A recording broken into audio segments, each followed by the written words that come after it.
In this video, we are going to go over the formative number 2 for Unit 1B in functions. So this first section says, given the table to the right, answer questions 1 through 3. So question number 1 says g of 1. Well, g of 1 tells me that my x is equal to 1, meaning I'm looking for what f of x is. So if I go to my table and I find where x equals 1, the answer that I'm looking for is the output for 1, which is 0. So my answer here would be 0. In number 2, they're telling me find x such that g of x equals 4. So they want to know what x equals. So I'm going to go to my table and find where g of x is 4. Well, g of x is my second column. So I'm going to go down to where g of x is 4. And when g of x is 4, my x equals 3. This third question says calculate the average rate of change between 1 and 3. So anytime it says calculate the average rate of change, we're going to use our slope formula. So my slope formula is y2 minus y1 over x2 minus x1. So I need my points. Well, they said between 1 and 3. Well, 1 and 3 are both x values. So I'm going to look in the table and find, oh, when x is 1, y is 0, and when x is 3, y is 4. So 1, 0, 3, 4. Now I'm going to label these. This first point will be x1, y1. This second point will be x2, y2. So now I'm going to plug them in this formula. So y2 would be 4, y1 would be 0, x2 would be 3, x1 would be 1. So 4 minus 0 is 4, 3 minus 1 is 2, and that would reduce to 2. So my rate of change would be 2. In this second section, we're using these equations above to calculate and evaluate the following. So in A, they want us to find negative 2g1. So basically I need to do negative 2 times g of 1. So the first thing I'm going to do is find this g of 1. So to do that, I'm going to plug 1 into my g function. So g of 1 would equal 4 times 1 plus 3. Well, 4 times 1 is 4. 4 plus 3 is 7. So now I'm going to do negative 2 times, well, instead of g of 1, since g of 1 equals 7, I'm going to do negative 2 times 7, and that will get me negative 14. In B, it says we're going to do f of 3 plus g of negative 2. So I need to find each of those values, and then I'm going to add them together. So f of 3 plus g of 2. So f of 3 means I'm going to substitute 3 into f up here.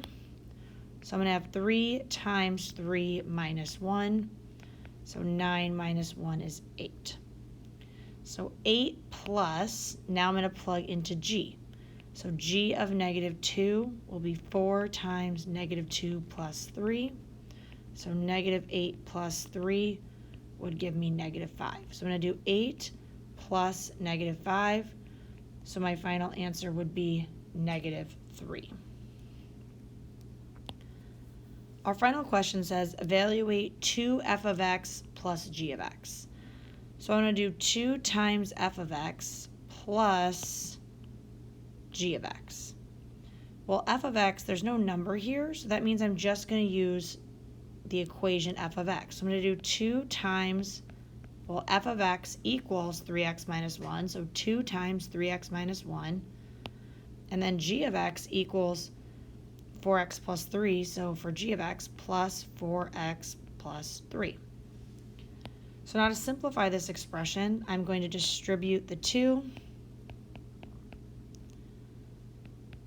and then bring down the 4x plus 3. I don't have anything to distribute in front of the 4x plus 3, so I can just leave it as 4x plus 3. Then I'm going to combine like terms. I can combine the 6x and the 4x to get 10. I can combine the negative 2 and the 3 to get a positive 1. So my final answer would be 10x plus 1. On the back, we were given a real-world function and asked some questions about it. So the question says, Carl hits a golf ball, and the graph below models how Carl's ball was hit. the function, which we actually don't need this equation at all the answers can be answered on the graph, models the flight of Carl's shot. The function has been graphed below. So our first question A says we're going to evaluate h of 5. So again, if our number's in the parentheses, we want to look when x is 5. So if I go to when x is 5, I'm going to trace it up till I hit my graph, then trace it over. I can see that h of 5 is 25. Now we're going to go the opposite way. It says, what are the values of x such that, I actually should say t, that h of t equals 16. So I want to know when the function equals 16, what does t equal? So the function equals 16, well here's 15, here's 16. So there, a lot of us got that, but we got to be careful because there's actually another one over here. So t equals 2 and t equals 8, because if I trace this down, 2 and 8. C says, at what time does the golf ball hit its maximum, and what is the maximum height? So you'd say something like the golf ball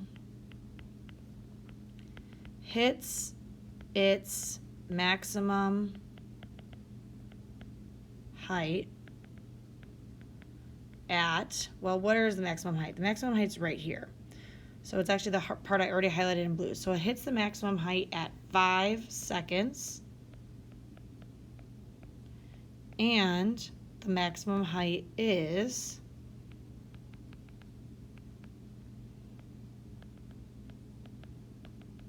25 feet. So that's over here. So D says, over what interval is the graph increasing? So we're talking about increasing, so that means the graph is going up. So if I look at my graph, I can see that it's increasing from 0, 0 until I hit my maximum. So again, it's going to increase from 0 to 5. So you could have said 0 to 5, you could have said 0, 5, you could have said 0 to 5, any of those would be good. The next part says, when given interval, when the average rate of change is negative. So average rate of change being negative really just means our graph is decreasing. So we want to look at where the graph is decreasing. So if I go look at my graph is decreasing from the maximum all the way back down, all the way to 10. So anything between 5 and 10 is where my rate of change is negative. So you could have said 5 to 10. You could have said anything in between there. You could have said 7 to 8. Anything that's in that light blue highlighting, that's where our rate of change is negative. All right, the last question says, identify the range of the graph. So that's part 1, identify the range, and then interpret what it means. So remember, our range is our y values. So we're going to look for the bottom y value to the top y value. So I'm going to look at the bottom y value. So let's go look at my graph. So I see that the bottom of my graph is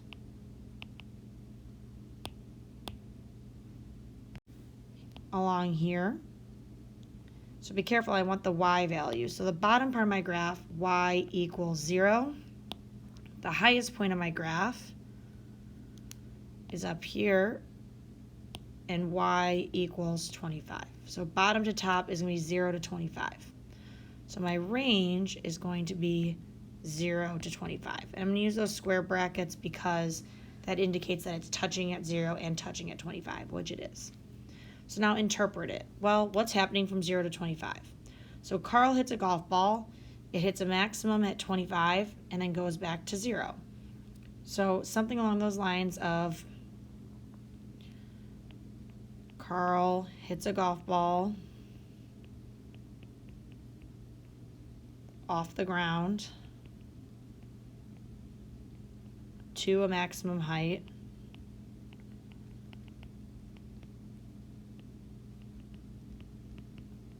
of 25 feet.